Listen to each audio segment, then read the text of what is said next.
The Fine Arts Center Theater Company, a division of the Colorado Springs Fine Arts Center at Colorado College, proudly presents Of Spacious Skies, an audio play series. This week, Episode 4, Just Keep Breathing, by Marisa D. Hebert. The summer of 2020 will be remembered for a lot of things, not least of which is the amplification of the Black Lives Matter movement and the protests that reached every community across our nation. Here's one story from our place. No justice. No peace. No justice. No peace. No justice. No peace. Lily, you want to say it too? Uh-huh. Well, go ahead then. No justice. No peace. No justice. No peace. Oh, come on now, Lily. I've never known you to be shy. I know you can do better than that. No justice. No peace. That's my baby girl. You're silly, Daddy. You've got it now. Again. No justice. No peace. Your mama would be so proud. Nuh-uh. Mama didn't want me to come with you. Remember? Yeah, baby girl. I remember. Lily's right. Shay, my wife, Lily's mother, did not want Lily coming with me. Mostly because Lily, my sweet baby girl, has severe asthma. One of the first doctors we took her to see when she was only a year old told us that Lily is working with about half the oxygen of a normal child. He told us that it would be like taking a person who'd lived their whole life in Florida and suddenly transporting them to the top of Pikes Peak. Half the oxygen. Half. I had to know what something like that might feel like, so the summer Lily was 3, I climbed Pikes Peak. It took me 8 hours, but I made it to the summit. I spent 4 hours up at the top. Would have spent more time, but by then it was starting to get dark. Now, I'll admit, I don't know much about hiking. Pikes Peak was the first and last mountain I ever climbed. But I do know you shouldn't be up on a mountain like that at nighttime. I wasn't smart enough to have planned the time to hike back down. As luck would have it, there was a family visiting from North Carolina. They were the only other black folks I saw the whole time I was up there. That family took one look at me and offered me a ride down the peak. I'm no fool, so I took it. This was back when strangers still looked out for one another. Back before a black man stranded at the top of Pikes Peak at dusk would have been on his own. That 12 hours put into perspective what my baby girl was going through and what she would have to contend with every day for the rest of her life. It was hard. It was extremely uncomfortable. As much as I tried, I couldn't take in a whole breath. I would take in what I thought would be a full breath, only to find I still couldn't fill my lungs. I cried. Right there on the mountain, I cried for my baby girl and for what she would have to go through for the rest of her life. I knew Shay wouldn't want Lily joining me for the Black Lives Matter protests. This was the one I specifically wanted Lily to come to, so she could see Stephanie Rose Spaulding speak. Ms. Rose, as Lily calls her, is Lily's shero. Even at 7, my baby girl can recognize a strong black woman when she sees one. Sometimes I let Lily on my Facebook feed, and she's allowed to watch Miss Rose's speeches. This drives Shay crazy. My wife thinks Lily is too young to be on Facebook, and much too young for a grown people's protest. I thought seeing Ms. Rose in person would be inspiring for Lily. I tried telling my wife as much. Jamal, she shouldn't be going out there, especially not into a crowd like that. You do know we're in the middle of a global pandemic, right? Yes, Shay, I know. But if she goes with me just this once, and just for a bit of the march, and to see Miss Rose's speech, that might be okay. We'll head home straight after. That's just what you would say. That march will go on for blocks. You know she can't do that. I'll take her inhaler. And the backup. Jamal, that's not the only reason. She's so little. Did they even say it was safe for kids? They said that everyone was welcome. Jamal, She can't even wear a mask because of... I know, Shay, I do. But you said it yourself. She's little. I can keep her on my shoulders the whole time. No need for a mask if she's way up above everybody. Why do I have to be the bad guy here? No one has to be the bad guy. If you say yes. And if I don't, I'm the bad guy. Again. Shay. Mama, you aren't a bad guy. You're a good guy. You're a great mama. You're the best mama. Am I now? Yes, Mama. I'll stay on Daddy's shoulders the whole time. I promise. You promise? Yes, Mama. I promise. Yeah, Mama, she promises. Well, if she promises... Mama, you really are the best. Oh yeah? Is that so, Miss Lily? Am I the best mama? Yes. Yes, Mama. You're the best mama ever. Ever? Well, seems to me like I'm the only mama you have, so I must be the best. Just for the march and Miss Rose's speech, straight home after. You hear me, Jamal? Yes, ma'am. Lily? Yes, ma'am. So here we are.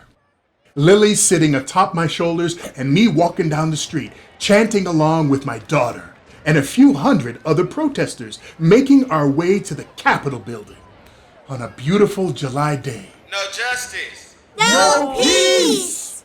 We'll be getting to the speeches in just a moment, but before we do, let's observe a moment of silence for those whose lives we are here to bring justice to today.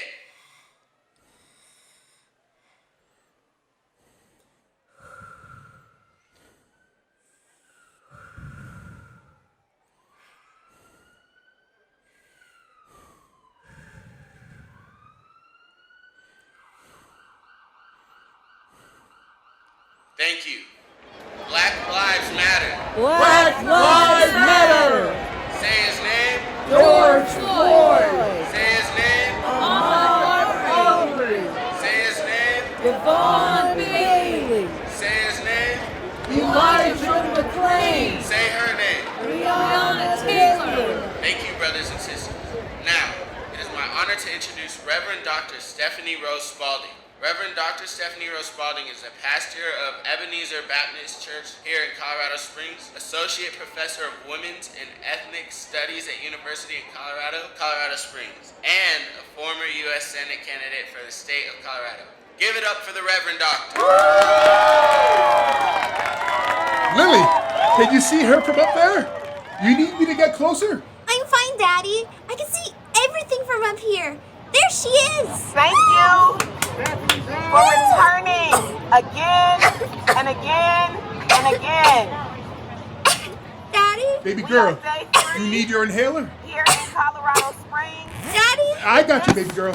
Your inhaler is right here. Here you go. For this particular call for justice. But You're we are okay, Lily. gathering and calling for See, justice it's passing. for the first Just like always. person of Just African descent like landed on always. this continent in 1619. Just like always. I have been asked by many, what shall we do about this? Just keep breathing. Today is slow a little bit different and steady. than the other days. Today You got it. is a Just little like that. different Slow and steady. than the other days, Just like always. because we keep coming back to the same places, asking for the same things, and doing it over and over and over again. Daddy? Yes, baby girl. Why are there men on that This roof? morning, What? There are men on that roof over there. Which roof? That one, over there. The tall one with all the that we cars. begin it with The parking garage, you mean? Yes, Daddy, there are men on that roof. And they have guns. I see him. What are they doing? I don't know. Why are they up there? I don't know, baby girl. Why do they have guns? I don't know, sweetheart. Daddy? It's okay, Lily. Saying that didn't change the facts. This was not okay. Things like this are never okay for people who look like Lily and me. But I wanted my words to be true. Looking up at the top of the garage and seeing those men there. Men, white men with guns, white men with military grade guns. I needed my words to be true for my little girl. Men like the ones on top of that garage have always been standing over us, always there as menacing overseers. First, they stood on the decks of the ships they used to bring us to this country as enslaved people. Then they sat on the backs of horses looking down on us as we worked in fields on their plantations. They stood over us as we sat unserved at lunch counters. More recently, patrolling the streets under the guise of to serve and protect. Now, here they are again, occupying our public spaces with the obvious intent of frightening, controlling, and subduing those of us they see beneath them. In college, I read an article by Robert Larson who wrote that Colorado has the dubious distinction of being second only to Indiana in the number of Klansmen who donned their hoods and engaged in a crusade to ensure that 100% Americanism would characterize the nation's society during the flamboyant 20s. There was even a group of Klansmen who burned a cross, unimpeded, at the top of Pikes Peak on Independence Day, 1923. And Colorado continues to struggle with race in housing, in employment, in city governance, in education, in the arts.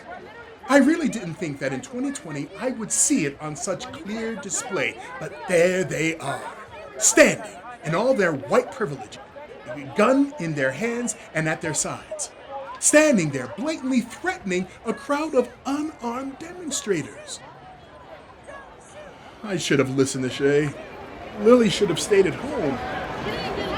Daddy, I'm scared. It's okay, Lily. I won't let anything bad happen to you. I promise. Brothers and sisters, try not to be concerned. I understand that there are men across the street doing their best to be intimidating, doing their best to force their will upon us.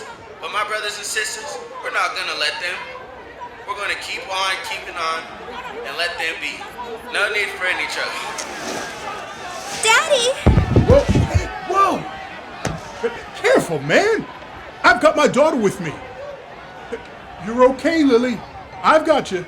Daddy, I want to come down. I need you to stay up there, baby girl. Remember, we promised Mama? Yeah, we promised. And what does a promise mean? It means we have to do it.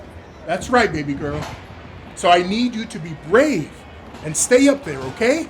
Okay, I promise everything will be fine. you promise. I promise. So you have to do it. Yes, I do. Okay. Daddy, are those men gonna shoot me? No, baby girl. They won't shoot you. Then why do they have guns? Sometimes men carry guns to make themselves feel better Feel better about what? about the things they don't understand. What things? Well, do you remember how you wanted to stay in kindergarten forever? How when your mama and I told you that you had to go to first grade, you didn't understand why? Yeah, I remember. I was scared of first grade. You were scared because you'd never been to first grade before. And you didn't understand what it would be like. Yeah, but then you and Mama explained it to me and hugged me and promised it'd be okay. And it was. Now I'm not afraid anymore. That's right, baby girl. I bet those men are feeling a lot like you did before you went to first grade.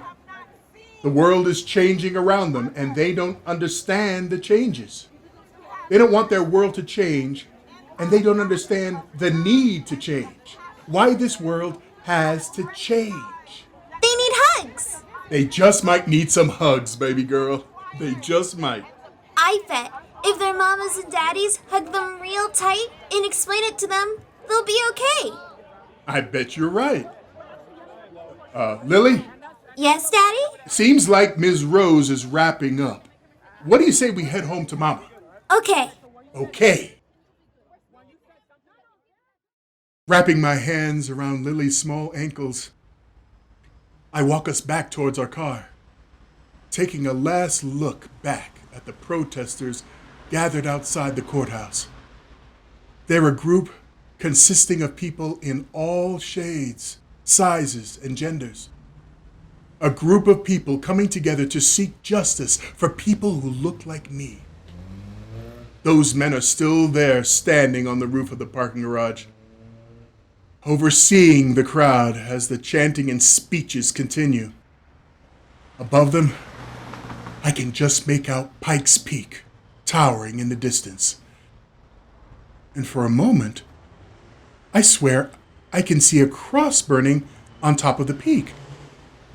A blink of my eyes and it's gone, replaced by the pinks, oranges, and yellows of a beautiful Colorado sunset.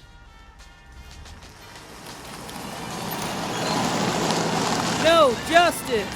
No peace. Ooh, child, things are gonna get easier. Ooh, child, things will get brighter. Ooh, child, things are gonna get easier. Ooh, child, things will get brighter. Someday, yeah, we'll put it together and we'll get